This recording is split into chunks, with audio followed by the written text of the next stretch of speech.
Hej och välkommen till Honeypot Podcast. Det här är podden för dig som vill ha bättre insikter, idéer och resultat i ditt innovationsarbete.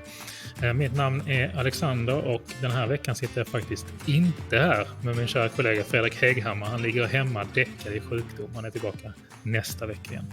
Men jag har en spännande och smart gäst med mig som heter Julian Reis. Välkommen Julian. Hallå. Kul att vara med. Ja, men tack för att du är med. Hur är läget? Jättebra, tack. Superexalterad att vara med på Honeypot-podcasten. Ja, vad kul att höra.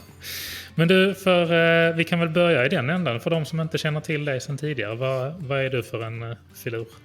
Ja, så ni kommer behöva ursäkta min swinglish. Jag är faktiskt engelsman men har bott här i 13 år. Och jag driver Brave Business, ett innovationskonsultbolag. För att vi såg att det finns ett stort gap mellan kortsiktig affärsutveckling och långsiktig hållbarhetsambitioner. Och det vi ser som behövs att brygga gapet är innovationsförmågan i bolag på flera horisonter samtidigt. Och jag vet att ni har pratat om det väldigt pedagogiskt i flera avsnitt om horisontsmodellen, men det är den som blir ofta,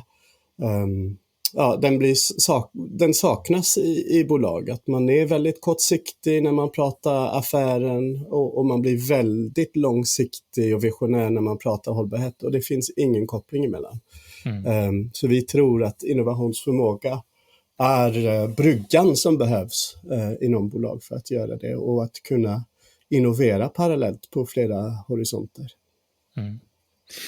Men det som ni gör då på det området är helt enkelt att ni hjälper företag och ledare med att kunna sätta en strategi, en struktur och en process för det arbetet, eller hur går det till? Precis, vi jobbar både med innovationsstrategin, vad är områden där vi ska innovera inom, som kopplar ihop hållbarhetsambitionerna med affären och där vi är trovärdiga.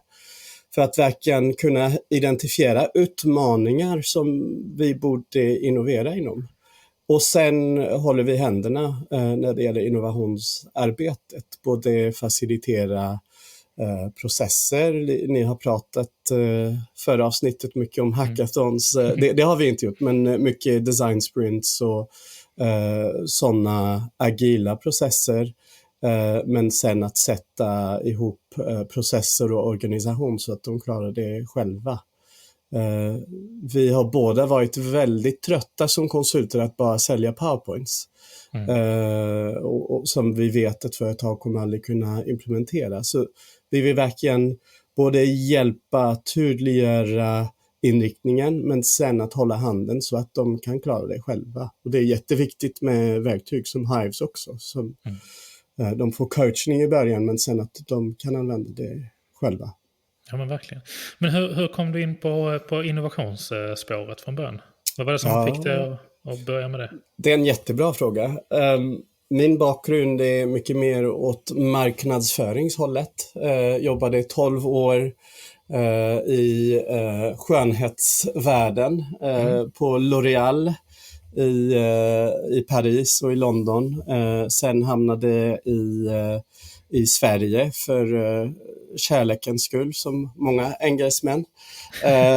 Och där jobbade jag på ett internationellt sminkbolag och var även en mascara-guru ett tag.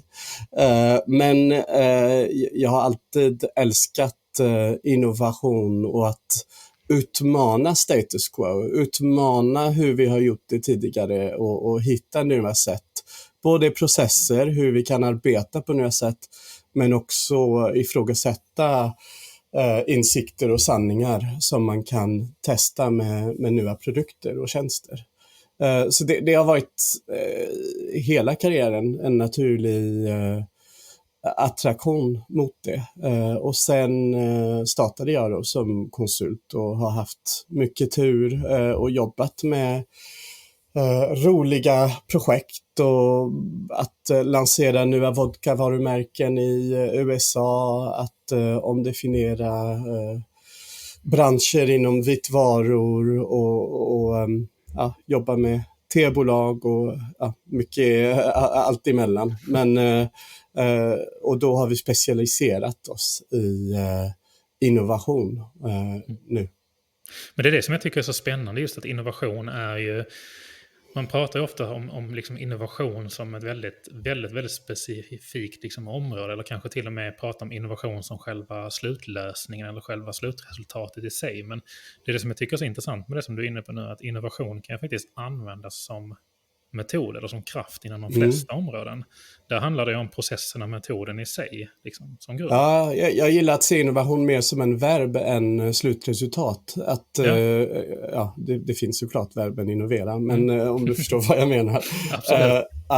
Och det som saknas fortfarande, och det är lite tråkigt, är att man anställer en innovationschef och tror att det blir löst. Innovationsagendan måste sitta hos ledningen i bolag. Det är jätteviktigt att man tror inte att det handlar bara om produktutveckling eller att det handlar bara om att göra roliga design sprints och roliga brainstorming sessions.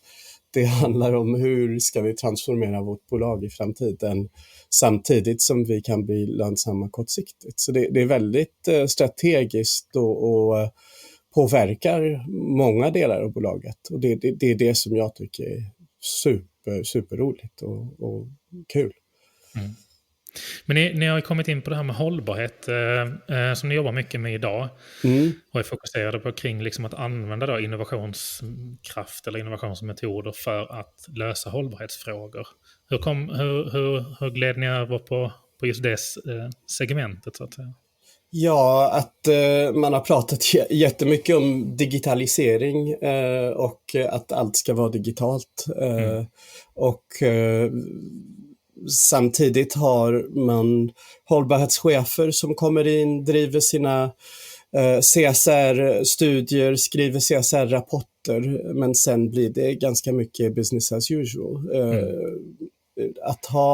Att vara koldioxidneutral till 2030 kommer inte hända med att effektivisera logistik. Man måste hitta nya affärsmodeller, ändra hur man kanske säljer produkter och det är där vi känner att vi kan göra påverkan, att verkligen hjälper hållbarhetschefer att lyfta agendan mycket högre upp i bolagets strategi. Så att det blir inte bara att minimera det dåliga ett bolag gör, men hur kan vi hitta utmaningar där vi kan faktiskt ha en väldigt positiv påverkan.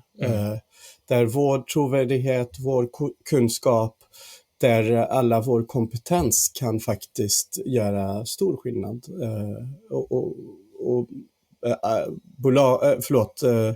The business world har ett ansvar också. Inte bara i det negativa hållet, men att kunna driva förändring. Ja, framförallt finns det en otrolig möjlighet. Alltså man sitter på otroliga möjligheter med smarta människor och stora organisationer som har en otrolig kraft att kunna ta fram fantastiska lösningar och att verkligen kunna använda sig av den kraften. Ja, och vi har sett också massa studier med att unga medarbetare vill jobba i bolag som har en tydlig hållbarhetsagenda och det kommer bara bli starkare och starkare. Vad heter det? The Great Resignation som har hänt i USA under pandemin. Att folk vill jobba för syftesdrivna bolag eller åt sig själva. Så det kommer bli tydligare och tydligare, och när vi är i en värld med många kriser tyvärr, oavsett om det är klimatkriser eller krig, då vill man lägga sin tid på något som känns meningsfullt. Verkligen.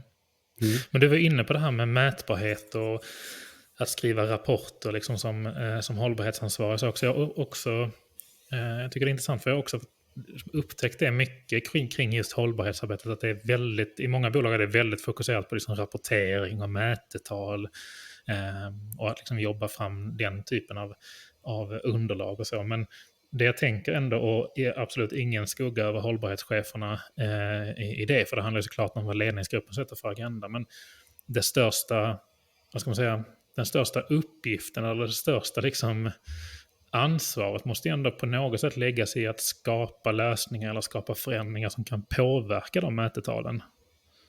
Absolut, och det är bra att du säger att det är ändå viktigt att kunna veta vad sin påverkan är som en plattform i början, men sen att kunna, precis som du säger, utforska, testa, hitta på nya sätt att kunna drastiskt förändra hur man tjänar pengar eller drastiskt förändra hur man påverkar miljön eller social hållbarhetsagendan är sjukt viktigt. Så vi tror att det finns en väldigt naturlig koppling mellan hållbarhetsagenda och långsiktig innovation.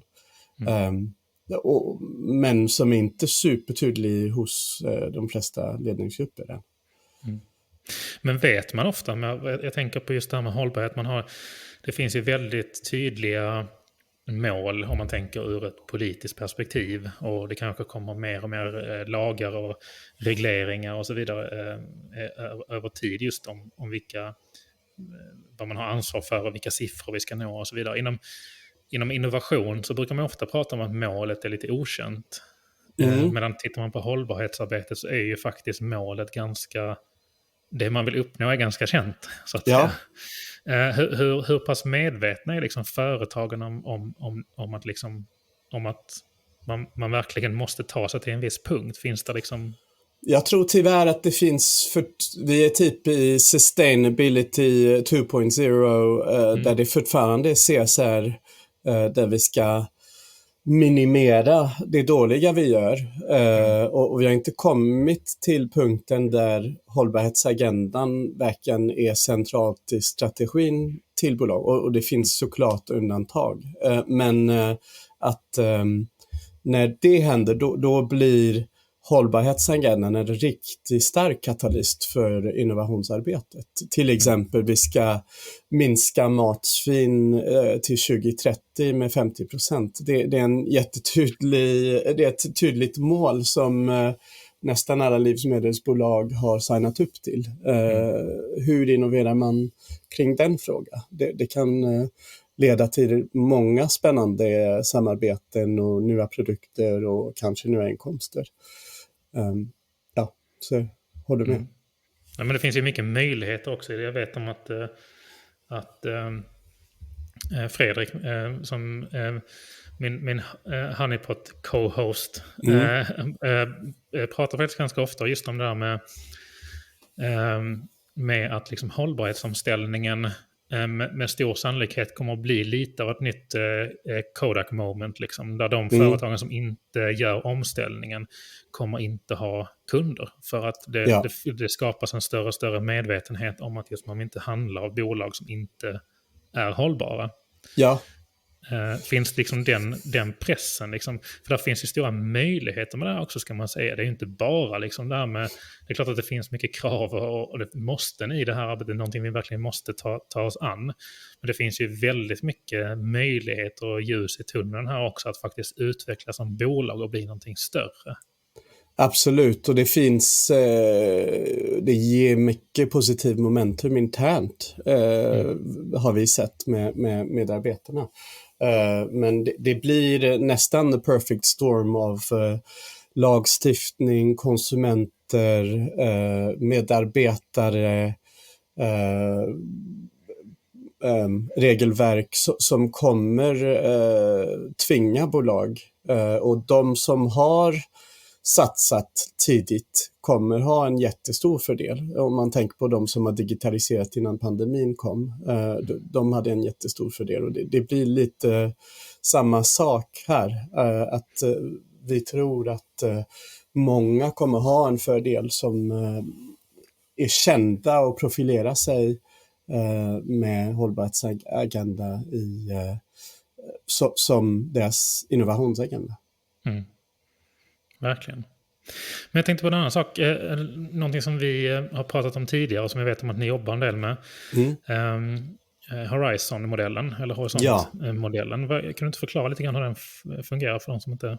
Ja, och jag uppskattar Honeypot jättemycket för att ni är så pedagogiska och förklara under ett helt avsnitt en term och ett område. Och ni har pratat om det tidigare, så jag behöver inte vara superlång, men jag tror att det var McKinsey som först pratade om det, och sen Harvard Business Review har också pratat om det. De kallar det Three Horizon Growth Model. Så det handlar om man tittar på hur ett bolag kommer växa och tittar på effekten över flera tidshorisonter. Då ser man att på horisont 1 handlar det mycket om return on investment, om effektivitet, de 0 till 12 månader i framtiden, upp till 1 år. Det är projekten som är ganska akuta, men där man har ganska stenkoll, som är byggda på kompetensen man har, expertisen man har redan. Sen horisont 2, 1 till 3 år, och exakta åren beror lite på vilken industri man tittar på etc. Men där är det, hur ska vi växa? Vad är sakerna vi behöver utforska, datan behöver samla för att veta hur vi ska växa nästa år. Till exempel vilka undersökningar och vilka samarbeten måste vi börja titta på nu så att vi kan växa 1 till 3 år i framtiden. Men sen är den mest spännande och ofta glömda horisont 3. Det är mer radikala, som är inte bara incremental innovation, men hur ska vi transformera vårt bolag i framtiden?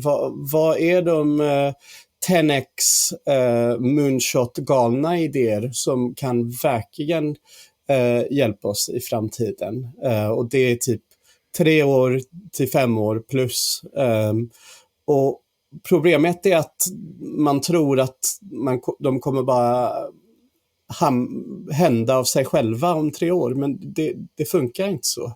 Man måste börja redan nu att utforska och testa. Och såklart, och det har ni också pratat om, att man kan inte lägga alla sina resurser på horisont 3. Men man måste jobba med det kontinuerligt, för att annars händer inget. Eller man kommer för sent, och alla andra konkurrenter har redan satsat på området. Så det finns uppdelning typ 85, 10-5 eller 70-20-10. Att man ska lägga såklart det mesta av tid och resurser på horisont 1. Det man kan, där man har sin kompetens, det som har tydlig return on investment. Sen 10-20% av tiden på horisont 2, hur ska vi växa? Vad är det vi ska satsa på nästa år? Vilken data behöver vi? Men sen horisont 3, och det ska man inte glömma, är de 5-10%. Vad behöver vi lära oss idag så att vi vet vad vi ska testa på horisont 2 nästa år till exempel? Så det är nästan som en waterfall. Man vill att saker man testar i horisont 3 till slut hamnar i horisont 2 och till slut blir en del av kärnverksamheten. Och den är ganska teoretisk, men den är ganska applicerbar, och det hjälper bolag att prioritera projekt på olika tidshorisonter, men sen att jobba på olika sätt med de projekten. Du ska inte lägga lika mycket fokus och tid på horisont 3-projekt. Du ska försöka jobba mer agilt eller med partners för att kunna testa snabbt, lära dig snabbt. Så det är ett helt annat mål. Det är inte return on investment på horisont 3, det är helt andra KPI:er. Det handlar om lärdomar. Vi måste få lärdomar nu för att kunna gå framåt. Så vi hjälper då bolagen att planera sina projekt enligt modellen. Men en sak som vi försöker ge exempel på är prototyping in practice. För att man pratar om horisont 3, vi ska snabbt testa något, vi ska bygga något. Ni har pratat om MVPs, minimal viable product, som man vill testa, eller prototyping. Och det låter superballt och det låter jättecoolt när man pratar om Figma och appar och digitala tjänster. Men alla jobbar inte med digitala startups. Och digitala startups har det ofta mycket lättare att ändra sin affärsmodell på grund av hur de är. Med större, mer etablerade, mer processdrivna bolag kan det bli svårare. Så vi försöker illustrera med väldigt praktiska exempel. Så jag har med mig, jag tog med 5 exempel, lite högt och lågt, som jag tänkte att lyssnarna kunde applicera både i arbetet men också för sig själva. För att jag älskar att tänka horisontmodellen med sitt liv också. Man har kanske karriärsidéer. När jag blir större, vad ska jag bli typ? Men det är väldigt svårt. Man kan inte satsa på det helt ut. Eller man kan, men det blir svårt om man har ett lån och familj att försörja samtidigt. Så hur kan man testa nya saker? Eller när man kommer igång med något, hur kan man lära sig tidigt för att förbättra och iterera? Man kan såklart göra design sprints och det har ni pratat mycket om och det har vi gjort med både digitala startups, med stora bolag och med FMCG-bolag inom livsmedel.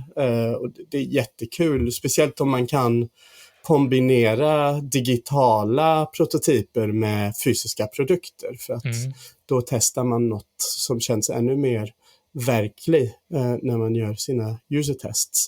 Men jag tänkte prata lite mer bara om prototyping och hur det kan hjälpa. Ja, men jättegärna. Det är bara bra med liksom praktiska exempel också, så att man liksom är med på vad det faktiskt handlar om. Så du får jättegärna dra igenom. Super. Så 2 av dem är väldigt personliga och 3 av dem är lite mer arbetsrelaterade. Men jag tror att även de personliga kommer hjälpa folk att förstå hur de skulle kunna använda det. Så när jag startade mitt första konsultbolag, då hette det Rise and Shine. Jag heter Julian Rice. Ganska dålig ordlek. Men då jag hade fastnat på namnet, men att bygga en identitet för sitt bolag eller ett nytt varumärke, det kan bli svårt. Och man kan såklart betala en byrå jättemycket pengar och de kan komma med något bra eller dåligt. Men när det är sitt eget bolag kan det bli väldigt svårt. Så om ni har lyssnare som har idéer på startups eller idéer på de vill köra som konsulter själva, då kan den här liten historia hjälpa dem kanske. Så istället för att briefa en designer från början, då gick jag på Fiverr, som är en hemsida där man kan briefa designers väldigt billigt. Och poängen med det här var att jag visste att det skulle bli dåligt, jag visste att det skulle bli fel, men jag ville testa för att komma igång. För att en av principerna, starting is more important than being right. Man kan fastna i att vilja hitta perfektion även i workshops, ideations. Bara spotta ut saker. Det är kvantitet som är viktig i början. Och då fick jag några loggor, inte så konstigt, Rise and Shine, det var soluppgångar, det såg ut som flingpaket, det var jättefult, men då hade jag kommit igång och jag kunde reagera själv mot det jag gillade och inte gillade. Och sen började jag fokusera på typsnittet för min logga. Så då kollade jag, som tur, Rise and Shine är en term som man kunde söka med en alternativ stavning och fanns massa grejer på Pinterest och då kunde jag börja lära mig där, och hittills har jag kanske spenderat $20 och lagt totalt 3 timmar, men då hade jag väldigt tydlig, började fatta att starka färger var något som var viktigt för den här loggan. Sen jag bad en kompis att bara skissa något snabbt som kändes fel. Poängen med det här, jag behöver inte gå in i varje detalj. På LinkedIn har jag faktiskt en artikel om det här som man kan titta på de olika logga-varianter. Och poängen är, man behöver inte alltid spendera jättemycket pengar och lägga mycket tid. Idén är att vara väldigt specifik. Vad är min hypotes? Vad vill jag lära mig? Hur kan jag testa det? Hur kan jag testa det snabbt? Och vad är nästa steg? Och vara lite metodiskt. Och till komma igång liksom, just för att bara ha någonting att utgå ifrån. Exakt. Ja. Och till slut då hade jag någonting som jag hade byggt i PowerPoint som jag visste var ful och fel. Men jag hade kommit till en punkt där jag kunde briefa en designer. Och briefen då var 100 000 gånger bättre än om jag hade briefat honom innan jag hade gjort mina mini-experiment. Så poängen med den är att komma igång. Det är så lätt att man vill hitta perfektionen eller tro att andra har alla svar, men det viktigare är att komma igång och testa. Så det var första. Andra är om en barnbok jag har skrivit som heter The Squirrel's Tale. Vi behöver inte prata om vad det handlar om, men det är om en ekorre. Gå in och köp boken. Ja, precis. Precis, den är på engelska. Men, och där hade jag uppfinnat sagan för mina barn. Jag hade skrivit ner den, men att komma igång med att lansera en bok känns väldigt långt och läskigt. Så första grej var, jag ska testa med rätt målgrupp, så jag gjorde en snabbskiss på en illustration. Jag är ingen illustratör. Och första meningen från boken och bara postade det ut på Facebook för att fråga andra föräldrar vad de tyckte. Låter det här som en intressant saga? Och poängen med det här är att man känner sig lite naken när man testar innovation. När man har gjort en prototyp och man testar det på första gången. Ja, det känns läskigt och det ska kännas pirrigt och läskigt, men man ska vara öppen till deras svar. Och alla var väldigt tydliga i sina svar att jag skulle inte illustrera boken. Så det var bra. Och sen gjorde jag Survey Monkeys och testade. Man blir så nära sin egen projekt. Vilka delar av sagan är tråkiga för barnen? Så jag bad föräldrar att läsa det till sina barn och ratea olika delar. Och det låter helt galet med en saga. Att testa det så metodiskt och så analytiskt. Men det var ett sätt för mig att innan jag börjar satsa mycket pengar på en illustratör, innan jag börjar betala eller hitta ett förlag, då vill jag vara tydlig att det inte bara jag som älskar det. Och det blir hela tiden så med innovations- eller produktutvecklingsteam. Det blir baserat på personliga åsikter och testa det med riktiga konsument. Det är inte så svårt. Och till slut då att stå framför ett klassrum och berätta sagan till barn man inte känner. Det är det ultimata. Och det är en av principerna med prototyping är att verkligen friends and family don't count. Get out there. Det är så lätt att man testar med kollegor eller testar med kompisar eller familj. De räknas inte. Du måste testa med din målgrupp. Du måste ta din prototyp och gå ut, även om det känns superläskigt, superobehagligt. Det räknas inte som en riktig test tills du har testat med en riktig potentiell konsument. Så det var de två personliga, de andra går lite snabbare. Hinner jag berätta? Ja, absolut. Ja, det är perfekt med konkreta exempel. Ja. Så när pandemin började, då helt plötsligt var det paus på många av våra projekt. Och vi hade haft en idé med att starta en öl gjort på brödsvin som skulle testa lokala cirkulära affärsmodeller. Vi pratar hela tiden om att driva innovation mot hållbar utveckling, och då tänkte vi, men ska vi inte walk the walk och komma igång med vår egen startup?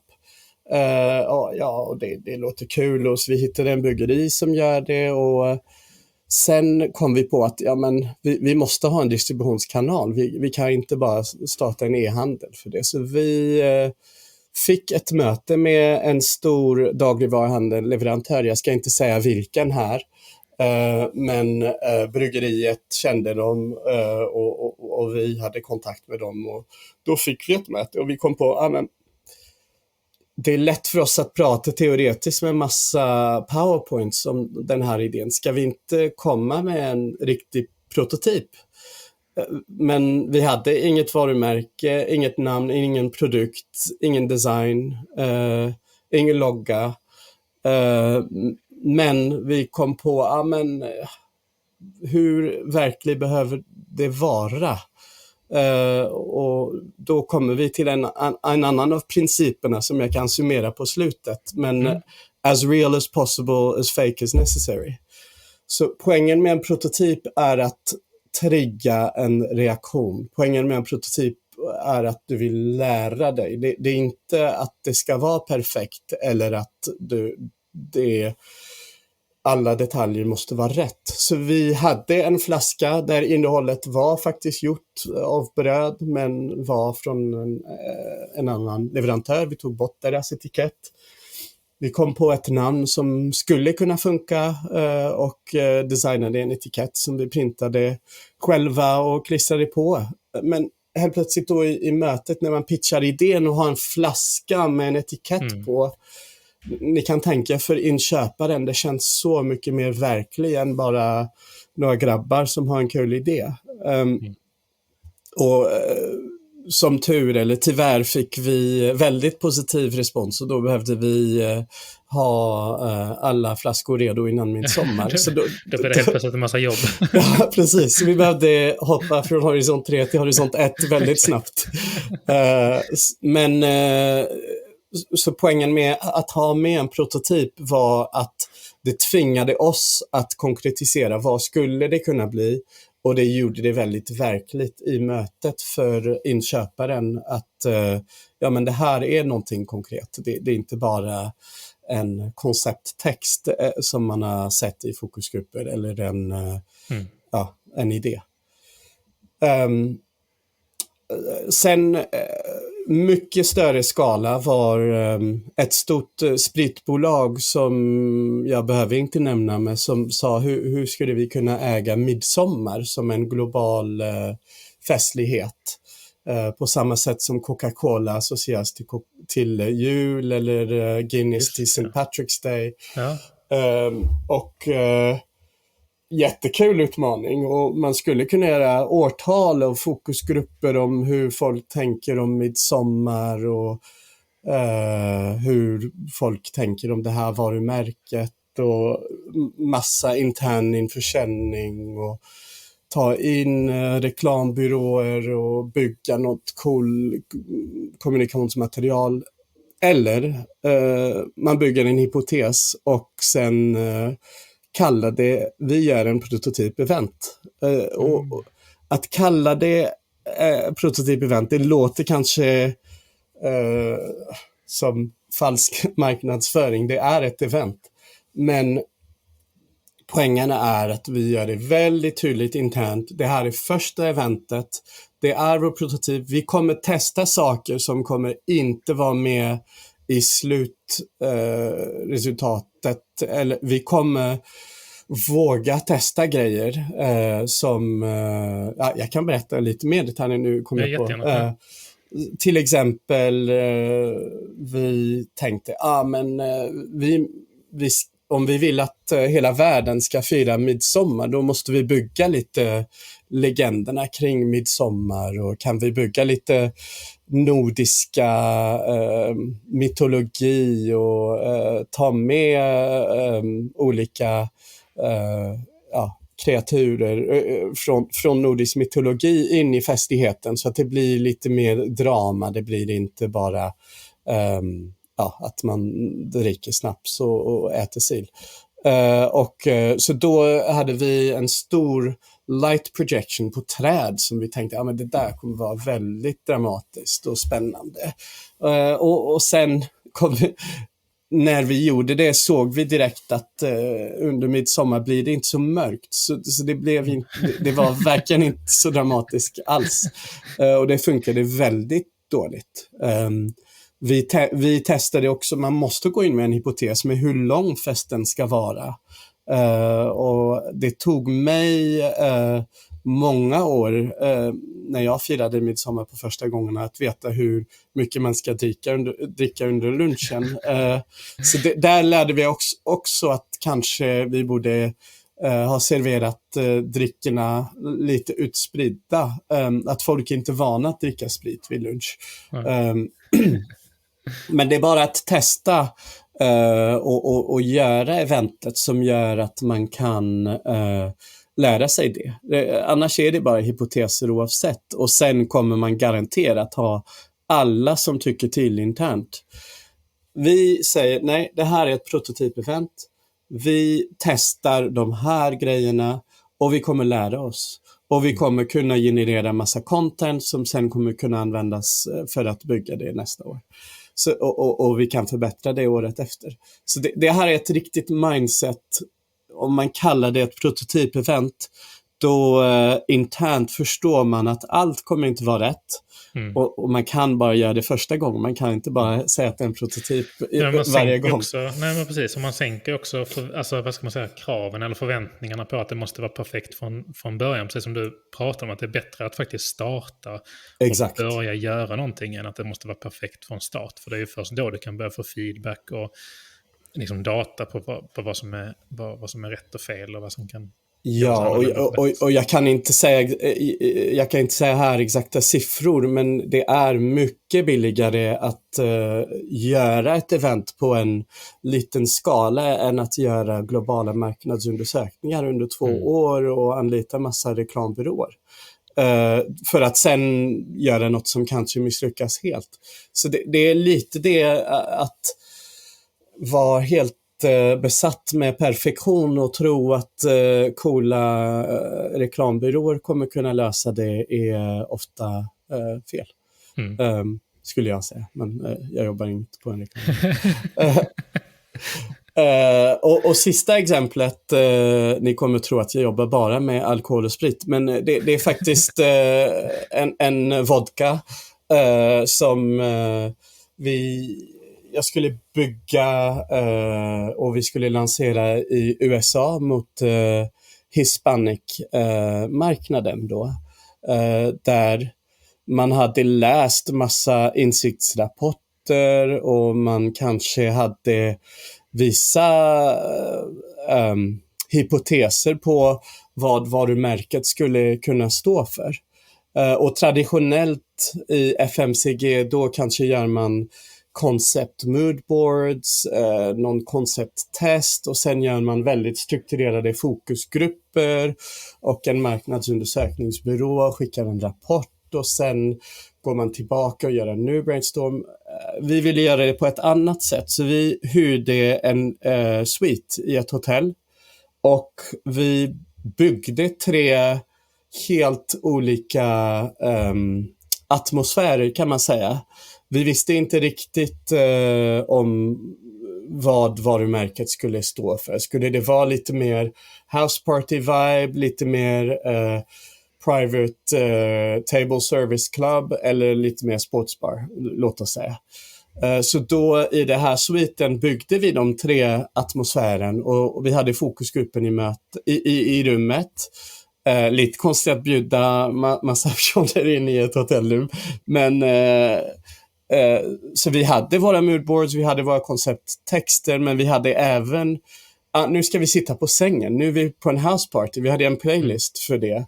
Och vi hade olika drinkar som vi hade även tagit in en barman för att servera olika drinkar.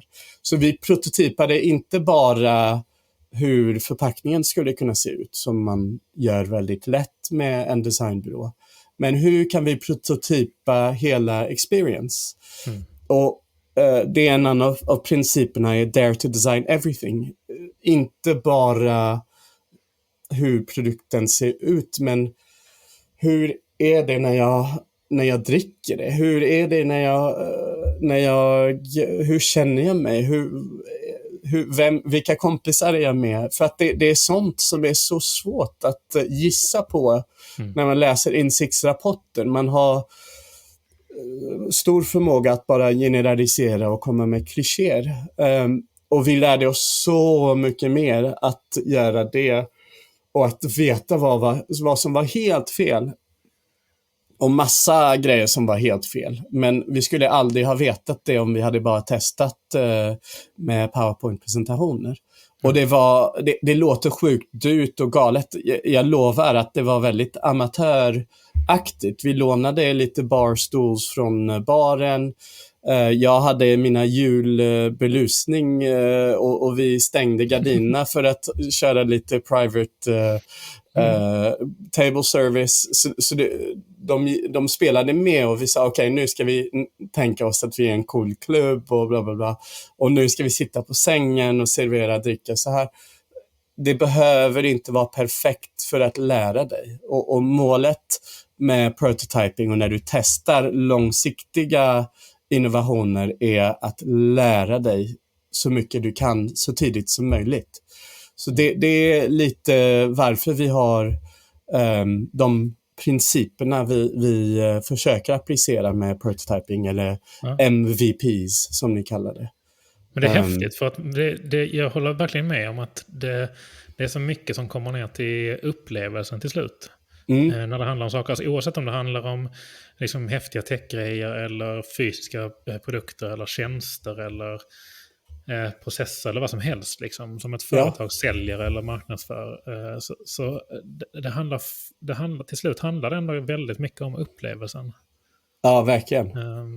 Och den är väldigt lätt att förlora i sin innovationsproduktutvecklingsbubbel. Ja.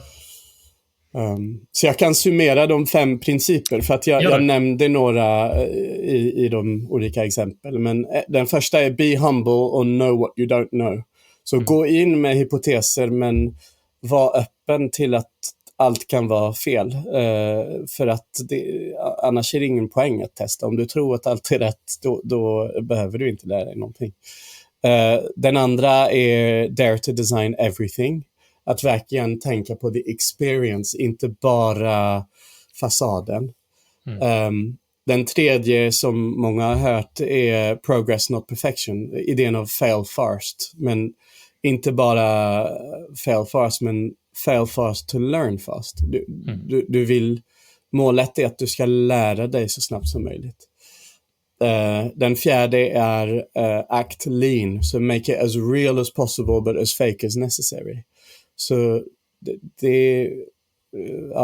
som jag beskrev, det var verkligen ingen cool sportsbar eller cool private drinking club. Det var verkligen med min julbelysning och bara ett bord. Men det räcker. Det räcker för att bygga en atmosfär. Okej, nu sitter vi inte på sängen längre. Nu är vi någon annanstans. Okej, bra. Nu ska vi prata om något annat. Så det är jätteviktigt att inte tro att det behöver vara perfekt. Målet är att lära sig. Och den sista som man ska tänka på, oavsett om det är med jobbet och kollegor eller om det är sin privat projekt eller karriär, är get out there. Friends and family don't count. Att testa med folk som känner till dig räknas inte. Och det är den som känns väldigt läskig. Oj, är vi redo att visa det externt? Oj, vad kommer de tycka?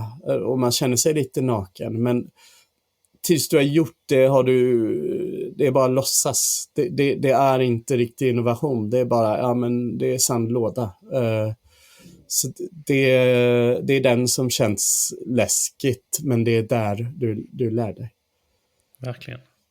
Fantastiska exempel och bra principer att ta med sig. Det är verkligen någonting som man kan praktiskt omsätta. Faktiskt. Ja, jag hoppas det. Och det är intressant.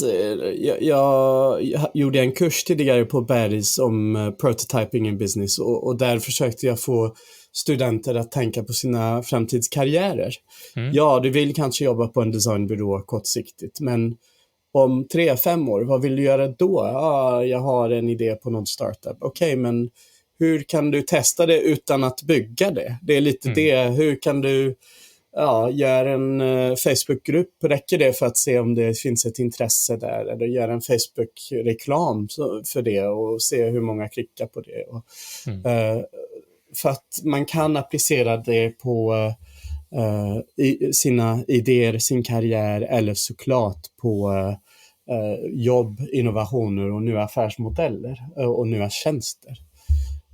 Och som du har sagt, det är såklart väldigt applicerbar med digitala tjänster. Det är där man kan bygga fake-produkter väldigt snabbt som känns som att de är riktiga.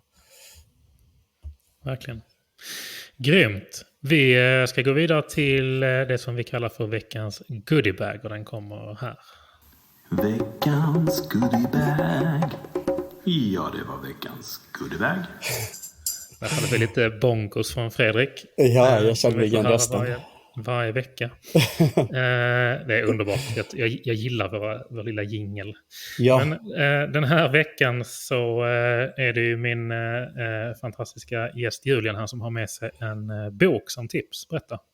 Ja, det finns många böcker om innovation, många coola digitala kurser och allt det där och många textböcker om det och Design Sprint och by Jake Knapp och allt det där. Men jag ville dela med mig en bok som ingen kommer ha hört talas om, men som är långt min favorit när det gäller innovation. Och den heter That Shit Will Never Sell av David Gluckman. Och David Gluckman, han är nu 85 år, men han har varit drycksuppfinnare hela sin karriär. Och That Shit Will Never Sell var det de sa till honom första gången han kom med idén för Baileys. Så han är uppfinnaren av Baileys.